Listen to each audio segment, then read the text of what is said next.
Tomatoes நல்லா boil ஆயிடுச்சு. So the boil எல்லா இடமும் சேர்க்கலாம்.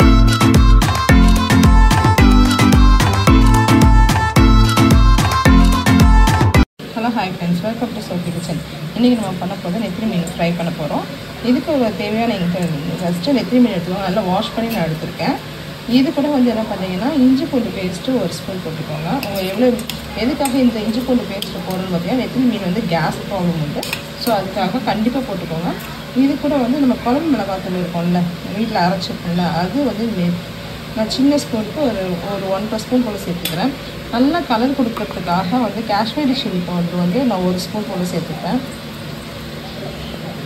இது கூடயே வந்து தேவையான அளவுக்கு உப்பு சேர்த்துக்கோங்க.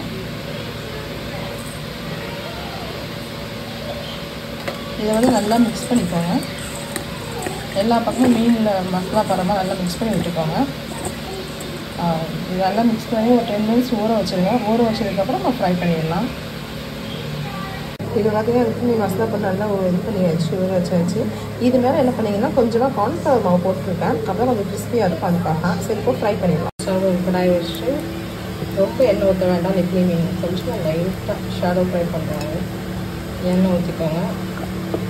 எண்ணெய் நல்லா சூடாகட்டும். கடாய் வச்சுட்டு எண்ணெய் ஊற்றிருக்கேன். எண்ணெய் சூடானதுக்கும் மீன் போட்டு ஃப்ரை பண்ணலாம். இது பார்த்தீங்கன்னா எண்ணெய் ஆக்சுவலி நல்லா சூடாகிடுச்சு. இப்போ இதில் வந்து நம்ம ஊற்றி மிக்ஸ் பண்ணிடலாம். போட்டு ஃப்ரை பண்ணிடலாம்.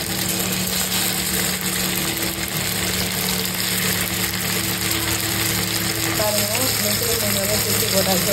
வெட்டதுக்கப்புறம் திருப்பி போட்டாங்க. நெத்திலி சேர்க்கும்போது கண்டிப்பாக வந்து ரொம்ப சாஃப்டாக அதனால் உடஞ்சிடும். அதை பார்த்துக்கிட்டோம். அதான் அந்த மீன் மட்டும் உடஞ்சிருக்கு. அதுதான் 2 பக்கம் ஃப்ரையான எடுத்து வச்சுக்கலாம். அதெல்லாம் ஃப்ரை பண்ணி இன்னும் ஃப்ரை ஆகிடுச்சு. நீங்கள் வீட்டில் கண்டிப்பாக ட்ரை பண்ணி பண்ணிட்டு வீட்டில் சொல்லிட்டு